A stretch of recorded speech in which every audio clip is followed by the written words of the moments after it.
Hello, everybody. Welcome to a wonderful presentation by Dorcas Davis, our academic librarian. And she's going to be giving us a super presentation called Utilizing Your Local Library to Bridge Homeschooling Curriculums. And the first thing we want to do before she actually starts is to find out exactly where you happen to be. If you could go ahead and look at the vertical toolbar for the whiteboard. You should see a starburst, the second one down from the top. A little starburst, do a double click. And go ahead and drag your mouse over to where you are located. I happen to be in the United States, in Minnesota in particular. And Dorcas, where are you? I am in Jackson, Tennessee. All right. And we have an X, I believe. If you could indicate in the chat as well where you're from. That way we know for sure.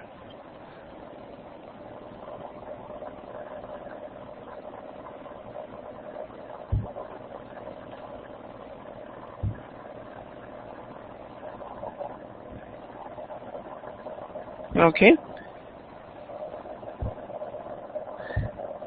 It's all right if you don't care to share where you are from right now.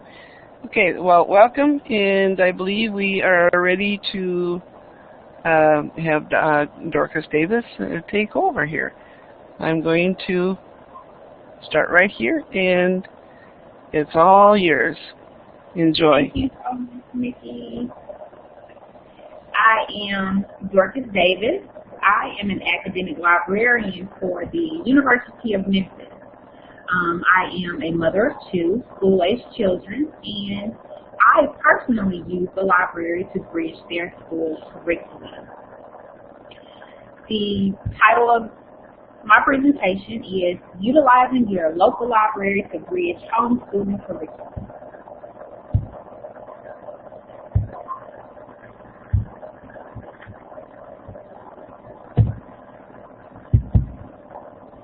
And here I am.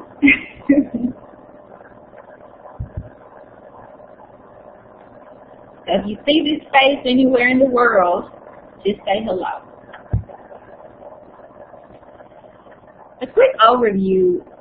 This presentation will introduce viewers to library resources and services that can be valuable additions to any homeschooling curriculum. Also, this presentation will give you examples of a few libraries and the different resources and services that they offer to their community. Did you know that your local library may have more to offer than just checking out books? There are so many library resources and services that most library users are unaware of.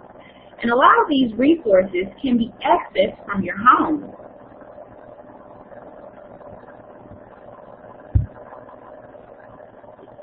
The first thing that I wanted to talk about and what I found most helpful were the workbooks. A workbook is defined as a student's book containing instructions and exercises relating to a particular subject. And popular workbook publishers can be found in your public library, like Kumon, McGraw-Hill, Macmillan, Kaplan, Sylvan. All of these publishers have books in the library because if you go to the stores, they may cost so much because you may see a workbook for reading, literature, history, science. Hey, just go to your library and check them out. These books are available for all grade levels. And even with the little ones, our little students, they have cartoon characters. You see Dora in the right-hand corner. And for our students getting ready for college, you have an SAT workbook, middle school, algebra. They are plentiful and they can be found in the library. But as a librarian, I do have to say, please don't write in these workbooks when you check them out. Also, use the copy machines to copy the worksheets. That way, the users can write on those. And also, be kind and erase any markings that you may find on previous users. This will help everyone.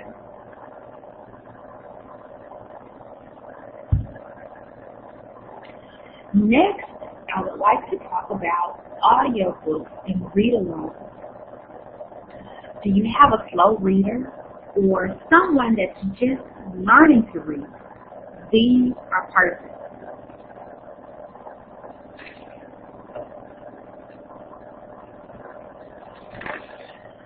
Also, students that are struggling with reading or have a learning disability or are impaired students, they can benefit from audiobooks as well. Audiobooks provide a way for these students to access literature and enjoy books. In addition, audiobooks can be used to introduce students to books at or above their reading levels, teach critical listening, introduce new vocabulary, and brief lessons while commuting to and from events in or out of town. Hey, you could be on your way to grandma's house and just pop that audio book in, and it would just be a great resource for the whole family. Public libraries usually have a good quantity of audio books and up-to-date material. Here is a slide from, it's an example from the Memphis Public Library, and this just shows just a few of the available audiobooks that they have. And as you can see that some of the publication dates are from 2012, so these are up-to-date books that students can be reading if they like. I also want to tell you that there are two types of audiobooks, abridged and unabridged format. So take note of that when checking them out. The abridged audiobooks are the shortened versions of the book, while the unabridged is the full version of the book. So you just want to take note of that.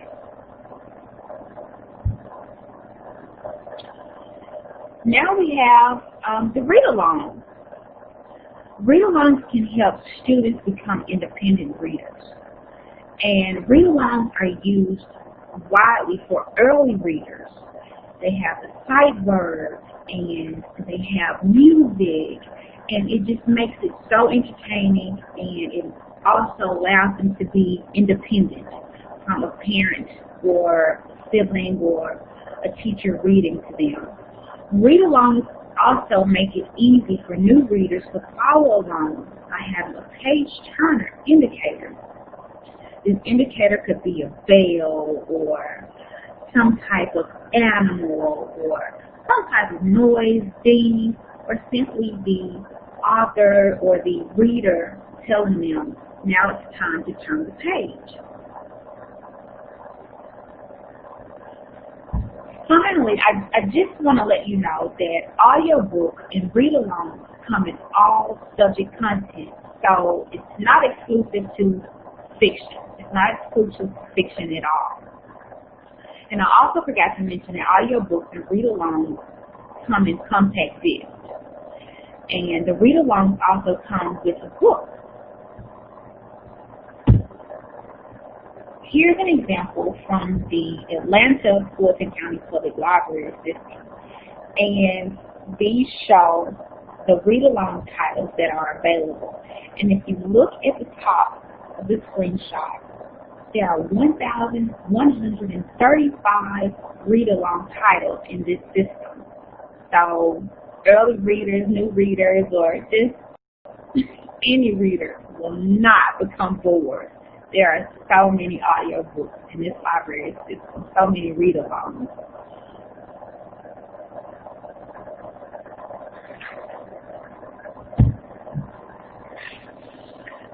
Now we have more materials, which are DVDs. Most libraries have DVDs that can be checked out by patrons. The DVD collections include documentaries, biography, history, travel destinations, foreign films, indies, cartoons, tutorials, exercise videos, new release titles, TV series, and classics. They are almost limitless. You know, for an example, you all may be doing a lesson on Othello this week or this month. You can just simply go to your library and request a DVD for the play if you can't make it to the theater. Next, we'll go to the music CD. Libraries have music items on just about everything. You have your classical music, the jazz, musical, soundtracks, international and world music, new age, folk, rock, hip-hop, pop, and music for children. And personally, when my son was 8 years old, we were working on multiplication. And the local library where we lived at the time had a CD, a music CD, where they sang those timetables. So we were singing and dancing and just learning all at the same time.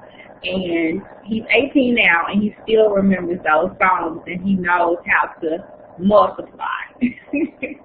So it was very, very useful in bridging just what he was learning at school. It was very useful and fun for all of us. Here's a snippet again from the Atlanta Fulton County. This just shows the DVDs of new releases that they have. However, what do we see here? The Good Life, The Call. This has nothing to do with homeschooling, but with curriculums anyway. But I just want to show you that most libraries do. They really go out of their way to supply new release titles to the community. So, and if there's a title or a certain subject, you can always go and request that they purchase this for the collection. Because chances are, if you are working on a certain homeschool curriculum, that another homeschooler will be soon, or if not, at the same time working on a similar curriculum as well. So whatever you request will more than likely be used. And libraries, if they have the funding, they are going to try to get what you request. So moving on. This is really important, and this goes again with if you can't find a book or item that you need, if your library does not own the book or other materials that you need, sometimes these items can often be obtained from other libraries through interlibrary loans. Now, interlibrary loans is a library-to-library transaction. It is a system in which one library borrows a book from another library for the use of an individual. Your library may charge a fee for this service, as well as limit the number of interlibrary loan requests that you can have access. Personally, my public libraries, and I've lived in almost 4 different states, and I've never paid a fee. Now, I'm not saying that will be your case, but if there is a fee, it will be minimal, because libraries try their best to not charge patrons a dime, okay? And also, each library's interlibrary loan policies and procedures are different. So I suggest you contact your local library for more information about this service. But the main thing is don't give up on your library providing what you need or what you want. You know, there may be a book that you remember from childhood that really helps you to understand a subject matter, and you would like to share this particular item with your child. You know, so of course the library may not have it because it's been so many years ago. So this service will allow you to get that book from another library if it's available. So just don't give up on your library, okay? Next, we have electronic resources, and I'm just so excited to be able to share this with you all because we are in an age of technology, and these students are using these laptops, iPads, iPhones, and they can access these resources from these devices. You know, library electronic resources allows you to read newspapers, journals, magazine articles, electronic books, and just so many other things without leaving your computer or whatever device that you're using or that you may have. There are a lot of student resources available through the library's database. Some include encyclopedias, test prep, tutors, language learning, magazine and journal articles, ebooks and e-audio books, local and world newspapers, podcasts. I'm a big podcast fan. Images and multimedia, cultural and religious studies, lesson plans, and just so much more. For an example, your students may be working on a project for Dr. Martin Luther King. They can go into a library database and pull up images.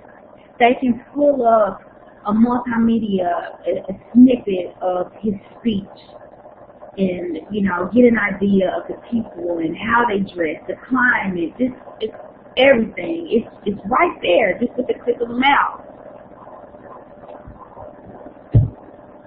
Here's an example of Tennessee. I'm in Tennessee. This is Tennessee Electronic Libraries, and this database is available to all Tennessee residents. How cool is that? And I do hope that other states have a similar service, which I'm sure most do, many may not, but you have to research and see. If you look on here, if you look in the second to the right, at the bottom, there's Power Speak Languages. So if you all are working in French, or someone's learning Mandarin, or even ESL, you can access lessons through here, and they're very interactive. If you look above that, you see with one click you can access the encyclopedia. And also lesson plans.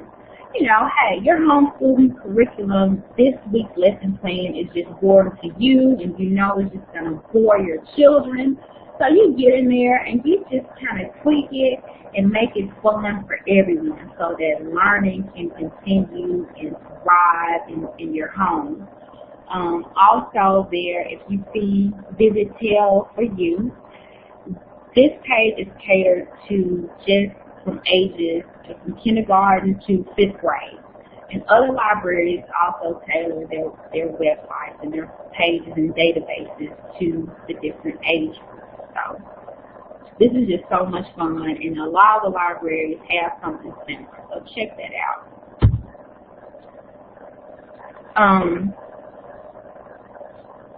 This is what I want to say about library databases versus Google search.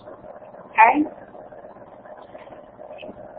What are some of the advantages of your students having access to library databases as opposed to doing a search engine, Google search? It's just so much more. A Google search will give you a lot of information. Someone made the analogy once. It's like drinking water from a fire hose. Just impossible. You're just going to be just drunk with water. But you also have to evaluate very carefully the information that you find, because it may not come from a reliable source, or it may not be all what you're looking for. For an example, if you Google the term or the word immigration, the very first search results may turn out to be a dating website for immigrants, okay? We don't want our children looking at that. We don't want to look at that. That's not what we were going for. So using the library's databases, you will know that the results come from reliable sources. You have the librarians are paid to search the most valuable databases, and they make sure that these are scholarly resources that can be available to the public. You know, for an example, if you are going in for a surgery and your doctor has last-minute research that he needs to do, would you trust the doctor that goes on Google and he reads an article written by me, Dorcas Davis, and I have no idea of anything about the medical profession, but hey, I put an article on the internet just because I can? Or would you trust the doctor that went to the library and used those resources that the librarians picked out from his colleagues and from other scholarly peer-reviewed journals, just, you know, credible authors, well-researched documents? Who would you trust? Of course, you would trust that doctor that went to the library and used the library resources, as opposed to the Google searching doctor who just picked an article from any Joe Blow. Okay. So now we agree on that? I hope we do. Finally, I would like to speak on library programs and events. Library programs and events can be an excellent addition to any homeschool curriculum and a great way to bridge particular lessons. And on here, I've listed popular programs and events from the libraries that I visit. Number one is the summer reading program. This is catered to all ages. Readers receive prizes, free books, free tickets to pizza places, just a bunch of fun things to get them involved. Also, you have arts and crafts. That way, instead of doing arts and crafts at home and having to be responsible for cleanup, you just go to the library and let the librarians do it. You have story time. These are pretty much catered for preschool and elementary students. Those story times can be so much fun because you have crafts with those.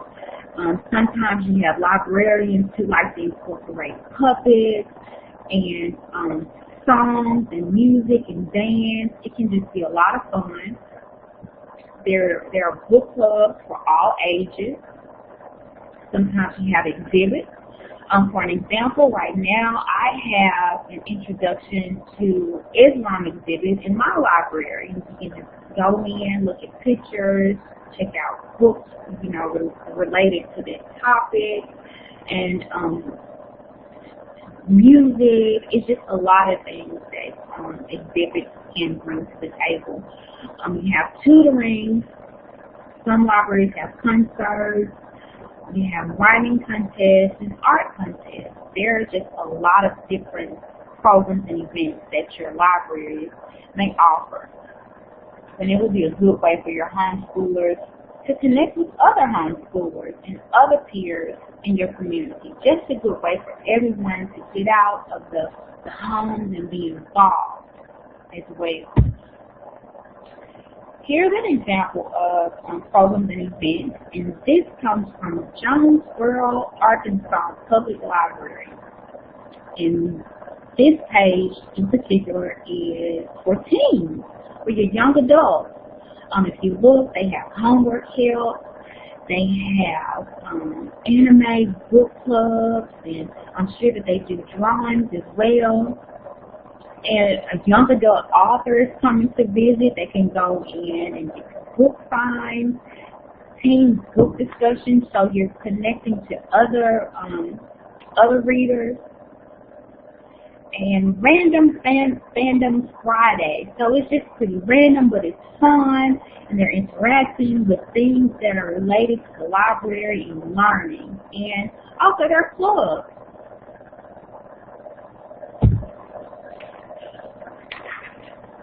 And this example comes from public libraries in Missouri, and these programs are catered to children, to elementary level. So if you look at that, you know, they have pajama story time, so much fun. I would love to go to the pajama story time after work, a lot of fun. But if you look at the very top, you have Legos. I mean, that can be connected to architecture or science in some way. So there's just a lot of different ways that you can connect these library resources to your curriculum.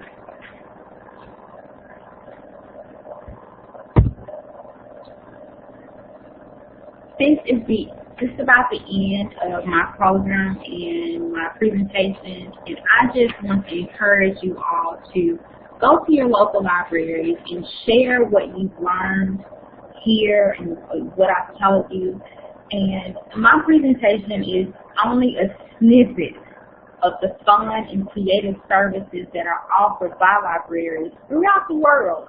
And I just encourage each of you to get out, learn more about what your local library has to offer.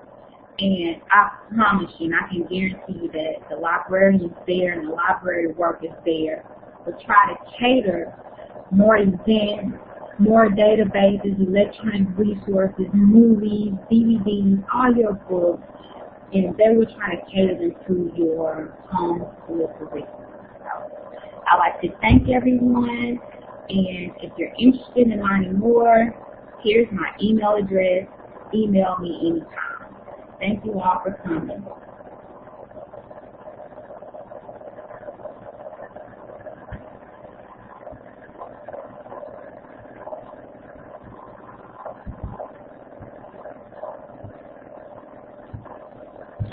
And thank you, Dorcas, for presenting.